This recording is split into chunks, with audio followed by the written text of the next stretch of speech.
Hello and welcome to the very first edition of Eric's Geography Corner. Now, today is December 12th, 2016, marking the beginning of our 157-day journey until the first IB Geography examination. Now, to prepare for these exams, I have begun Eric's Geography Corner, a weekly vlog about everything IB Geography, except for the core units. As you might be able to tell from my tired face, today is Monday. However, a more useful indicator, a more accurate indicator, would be to look at a calendar. Now, we humans love indicators because we can use them to describe larger, more abstract, more difficult to define ideas. So what does this have to do with IB geography, food and health? As you may know, a lot of things factor into an individual, a society, or even a nation's health. Meaning that it's very difficult to describe or evaluate a nation's health. We could look at individual indicators. Now, there are a lot of indicators of health, and you may be asking, which is the best one? See, there's the problem. Unlike my earlier days of the week example, there is a lot of discussion about which is the best indicator of health. In today's video, we'll be looking at and evaluating 7 different indicators of health. In today's video, we'll be looking at life expectancy, infant mortality rate, child mortality, health-adjusted life expectancy, calorie intake, access to safe water, and access to health services. First, let's look at the biggest, most mainstream indicator of health, the most popular kid in school, average life expectancy. You see, life expectancy is one of the main indicators of health, and with good reason. After all, being alive is a pretty important part of your health. Of course, life expectancy can be impacted by serious events such as conflict or natural disasters. However, the effects aren't usually large enough to have a significant effect on life expectancy.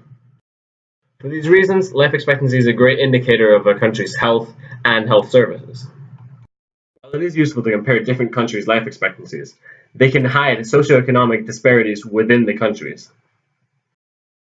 The common trend is that as a nation develops, its life expectancy increases. Life expectancy is pretty great, but what about the children? That's the focus of infant and child mortality rates. They look at the death of infants under 1 year of age and children under 5 years of age. Children under 5 years of age are the most vulnerable to health problems, therefore is pretty representative of a nation's health. Not only do these indicators tell us about children's health, but it also tells us about the quality and availability of both maternal care and health services. Next on our list of indicators we have hail, not the precipitation, but the health-adjusted life expectancy. Now, as the name would imply, hail is an expansion of life expectancy, combining it with quality of life to give us the number of years a person can expect to live in full health. This gives us a broader insight into the quality of life. While hail does give us a broader representation of a nation's health, it does have its limitations. The main concern being the quality and reliability of this data, especially in low-income countries. Our next indicator, calorie intake, looks at the daily energy consumption of a population. There are many issues with calorie intake as an indicator of health. Firstly, too many calories and too few calories can be detrimental to one's health. A national average shows a calorie intake is very prone to hiding disparities within a country. And second, while we do need calories to survive, we also need a wide variety of nutrients. Someone can meet their daily calorie requirements and still be malnourished, which can increase vulnerability to diseases like tuberculosis and malaria. Finally, moving on to our last 2 indicators, access to clean water and access to health services.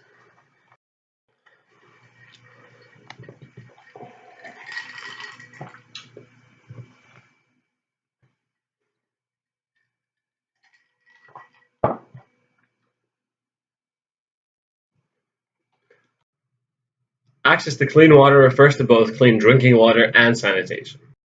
Clean water is crucial to a healthy life, and it is undisputable that having access to clean water helps extend life expectancy.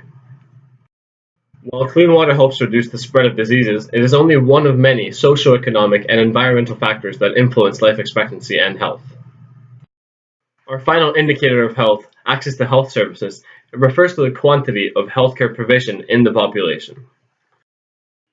Number of doctors and government spending is a convincing indicator of general health. However, one problem arises when you think about the distribution of doctors within a nation. Doctors usually clump or cluster in urban areas, leaving the majority of the population in rural areas without access to doctors. This uneven distribution of health services can hide disparities within countries.